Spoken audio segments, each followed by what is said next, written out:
السلام عليكم ورحمة الله وبركاته، ازيكم عاملين ايه؟ النهاردة جايلكم فيديو جديد وتحضيرات كده لشنطة المصيف. واول حاجة حبيت افرجكم عليها كده المايوهات بتاعتي ان شاء الله. وطبعا زي ما انتم شايفين هوريكم اشكال كتيرة. واول واحد طبعا سوت ومعاه فيست كده في بينك ومعاه الكاب بتاعه، جميل الصراحة وتحفة في اللبس ومريح.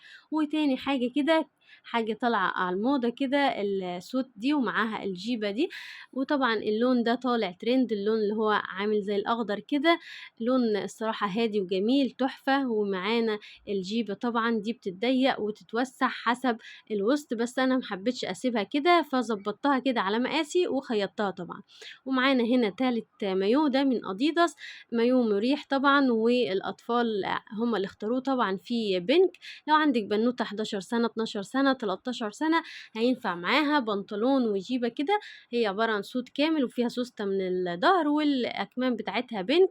وطبعا الجيبة طبعا بتتضيق أو بتتربط على مقاس البنوتة بتاعتك. ولو عندك بنوتة 9 سنين 10 سنين أو 8 سنين حسب الموجود عندك، ممكن تجيبي لها مايو زي ده عبارة عن شورت كده لازق في المايو، ومعاه طبعا اللازق الجيبة بتاعته لازقة منها فيها، لأن الأطفال ممكن تخلع منهم الجيبة في البحر ما بيبقوش عارفين يسيطروا عليها، لكن ده لازق كده منها فيها وفيها سوستة من الظهر. طبعا المايو ده تحفة الصراحة. لو عندك بنوتة كده 8 سنين أو 7 سنين تحفة الصراحة، أو 9 سنين يمشي برضو معاها، بيبقى في أحجام مختلفة لو انت مش حابة تلبسيها حمالات. ولو عندنا طبعا طفلة صغيرة كده هندلعها بالمايو الحمالات الجميل ده.